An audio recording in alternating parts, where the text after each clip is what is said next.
Hey everyone, Mark the Movie Man here. Welcome to the Final Cut, and today we are going to take a look at a film called Choke.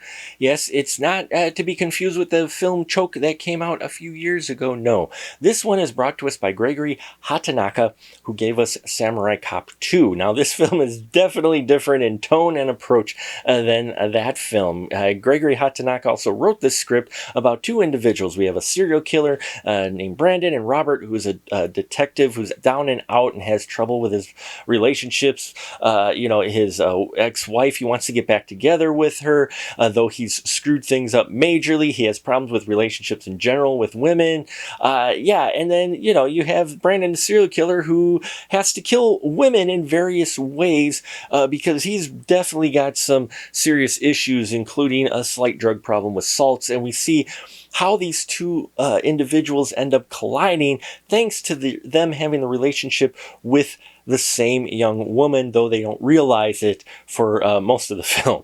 This is an interesting exploration. There's a lot of parallels going on in here. First, you've got Brandon, played by Shane Ryan, who I loved his performance in here. This is a gentleman that's definitely disturbed. You can see he's just this dark individual that's got issues, and the way he gets into choking these women to killing them, it's just disturbing the way we're introduced to him.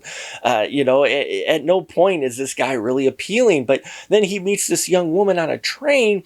And at first, great, another victim. But he ends up befriending her, almost taking on a brotherly role, which was kind of unusual. You don't expect that. You're like, oh great, the next victim, but that doesn't happen. So he kind of is just a person that's there for her, who needs it because she's got a really tough family life. Her mom is just a bitch to her, so he's just being an ear to her, and it's an unusual dynamic between these two, one you didn't expect, but at the same time she is not aware that he has this dark activities when he's not around her. Meanwhile, you've got the detective, who has his own issues. He really wants to get back with his ex-wife, but he can't. He does like being choked. He's introduced to being choked by a woman, and he finds out, okay, there's something to this, for being intimate, and he ends up meeting the same young woman that Brandon had befriended, and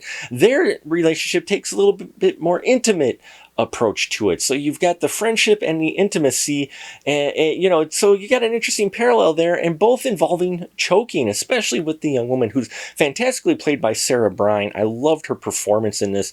This innocent girl who's got a rough home life, who's looking for a way out, and just searching for something, to feel something, because she's had such a tough time, and so she gets pulled into this group of individuals who like to choke themselves to reach a euphoric state, the sexual energy and all this, for choking themselves to reach another plane, and she's pulled into this group, and then there's a connection there with the detective. It just, things start to really mix up in a blender, and by the end of it, you're going to have some questions on how it ends and the meaning of it all, and that's not a bad thing, but this is not going to be something for everyone. The choking scenes, the production value is fantastic, but these choking scenes are very disturbing. You're going to find yourself holding your breath at one point. And these characters too, all of them, they're not all great people, but they're, except for the serial killer, they're not necessarily horrific people either, but they are on some level going to probably disturb many people out there, which I think is kind of the point. So here's this exploration of the same concept of someone getting choked, approached by different aspects and done in different ways. And so I think that's kind of what the motivation is for it. It's not going to be for everyone. I thought the production value was high. It was edited interestingly, the way the narrative was, so occasionally you're not quite sure where in the timeline you are.